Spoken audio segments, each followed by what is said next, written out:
some thoughts. Love Live School Idol Festival All-Stars released finally on the 26th of September 2019. It's here, it's a real thing, and I have some thoughts that I would like to share. So this is like half impressions and half early post-release review, I suppose. I don't know, let's just roll with it. Also, this is like my first video of 2019. I haven't talked about it much on here, but it has been a long time since I've cared about SIF. Not Love Live in particular, but just SIF. School Idol Festival, the original mobile game we all know and love, which is the gateway to idol hell for so many of us. I think I stopped caring because it felt like something was missing. Compared to so many other things that I play on my phone, SIF always felt the simplest, which is not necessarily a bad thing, but it felt both simple and dated. I honestly probably may not have felt this way if SIF was the only idol-themed rhythm game I played. To premise this, my favourite is Million Live Theatre Days, and when that released it made me realise all the potential SIF had and all the things it was missing. Imagine Love Live characters but with 3D models, customizable music videos, outfits you could collect, and voice stories and moving models and animations. All-Stars is very close to being exactly what I've always wanted SIF to be and achieve. In this thoughts video, I'm going to be reviewing and rambling about 3 different aspects of All-Stars. So the visuals, the gameplay, and the future of the game, I suppose. So let's get started. As a side note, I know it's not the most constructive thing to compare 2 different things, because Love Live and Million Live are 2 completely different things, but I think it's important to mention Marishta because honestly I compare every single mobile game I play to Marishta, whether it's a rhythm game or an idol series or not, so that's where I'm coming from with my thoughts here. Marishta is like my peak idol game, so all others are also fighting to reach that same ridiculously high, excellent peak.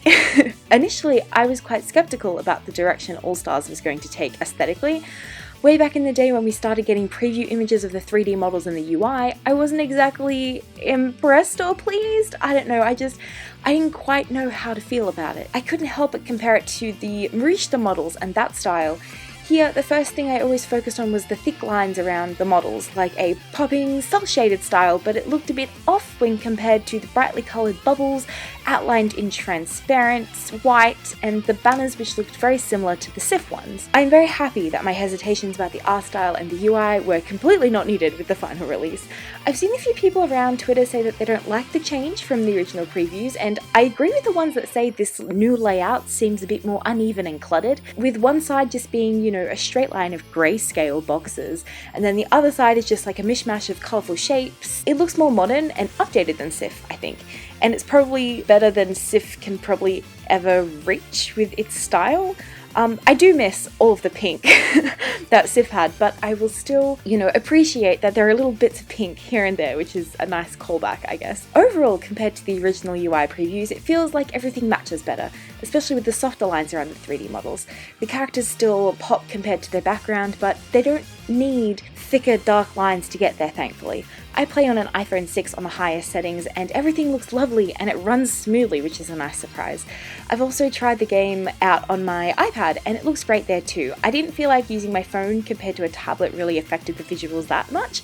The models are very impressive, and you can tell a lot of work has gone into them, especially with the UR outfits. Some of them are amazing, like the sheep Hanamaru, hello, and Yo's UR as well. Amazing. Considering this is essentially like the initial set of UR and SR outfits, I'm very excited to see where they go from here. Speaking of the models and their outfits, gameplay thoughts time. I am honestly sitting somewhere in the middle here between positive and like, so it's a rhythm game, but they're also marketing and stressing that this is like an RPG kind of thing. Even if you're the best rhythm game player in the whole entire world, if your teams are trash, then everything is going to be a bad time.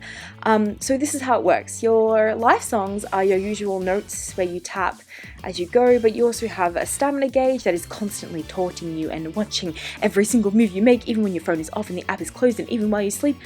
Wait, no. But kind of everything you do, your stamina gauge will go down, and if the bar is emptied, you fail the live, even if you're doing perfectly well. From what I've played so far, some skills help you with this, which is nice, and the better your idols, the better your stamina. So like you have your little idol road, whatever, and you can unlock the nodes that get you more stamina. So you can't really come in here with a team full of rare cards on the highest difficulty song and expect to be like, you know, the #1 high score master, because you're just gonna fail straight away. You're not even going to make it through.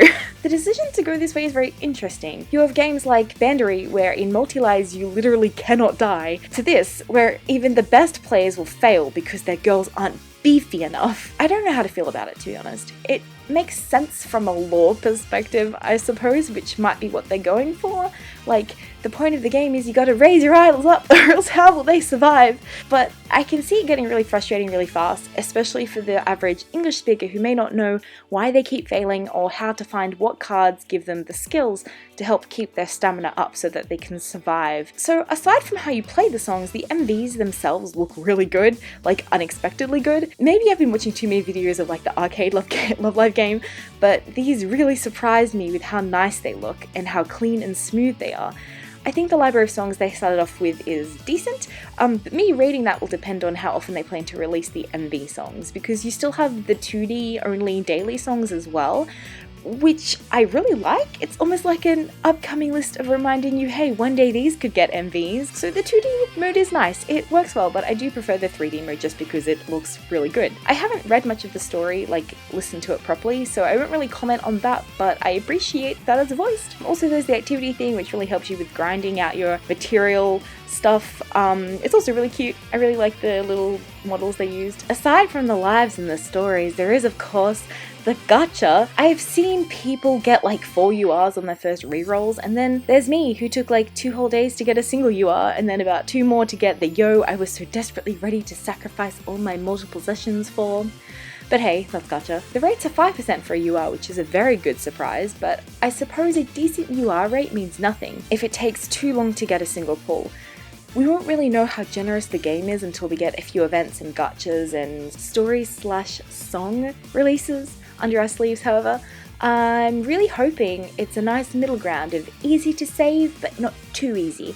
I don't necessarily want a million stars all at the same time, always, but I don't want to be high-key stressing because it's impossible to get more than, 10 a day, Also, I get that they're probably stars because it's called All Stars, but I already missed the Lovka hearts. Love gems were evil, but a cute evil I will definitely miss.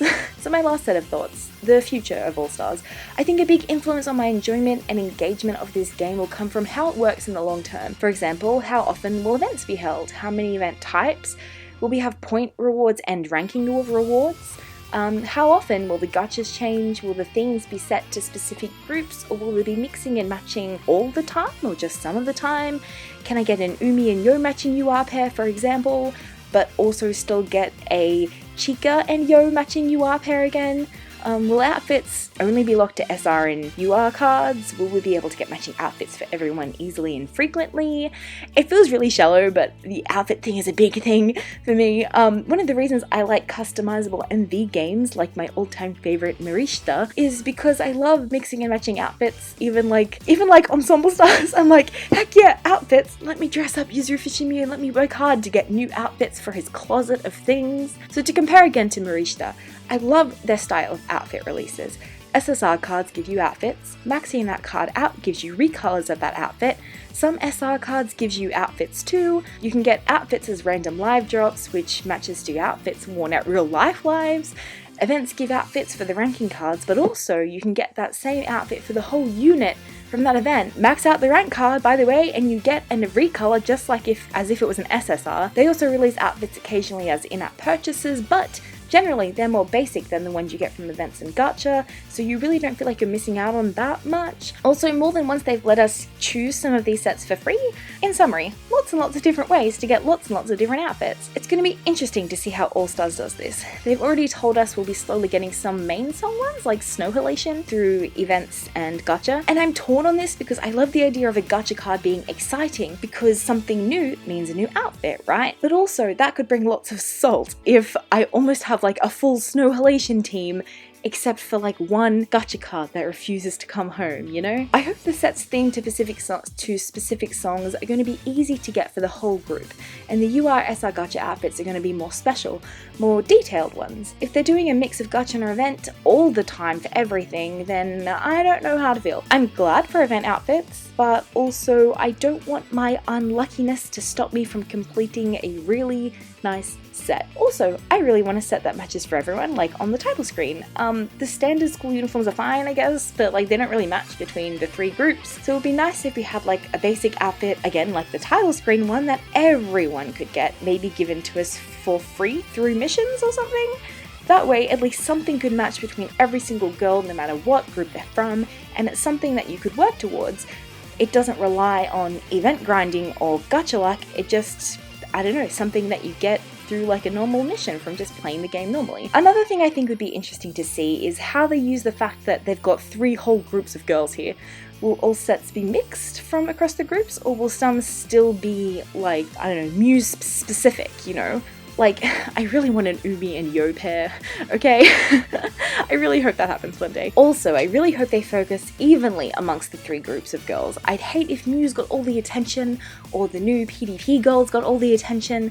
This is their chance to love everyone equally, and I really hope they achieve that. In summary, I am hopeful All Stars is a ride that is just beginning, and I am hopeful about this rollercoaster ride that is just beginning.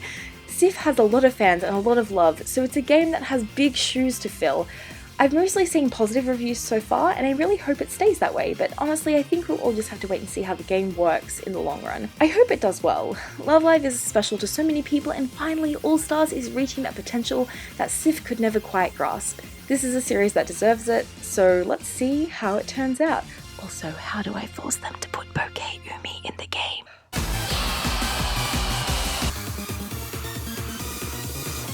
Oh boy. Okay, so scripted videos stress me out. I feel like I can't breathe properly. But thank you so much for watching. I need to put I need to put out an update video because obviously, like, where have I been for all of 2019? That's a thing that's going to be coming out. I've tried to make it like 5 times and then I just ran out of time to finish it. So it's going to be a thing that I'm going to give to you eventually. But in the meantime, thanks everyone for sticking around. It really means a lot. Also, I got a new microphone, so I hope this sounds better and not as like, because it's not like on a headphone, like normally you can hear it like scratching up against my hair. Like this one is a proper microphone that even has like a fuzzy thing on the top. So like, I hope it sounds good. I hope it sounds better and is easier to listen to. But yeah, thanks for watching. Let me know what you think about SIF All Stars. I'm excited for it. In saying that though, like the first gacha that came out had a YoSR and I didn't get the new YoSR, but that's okay. I'm still, you know, waiting for Bouquet Umi whenever she comes out. I think that's going to be like a real deal breaker of how salty I feel towards the gacha rates. I will see you guys next time. Bye bye bye bye bye bye.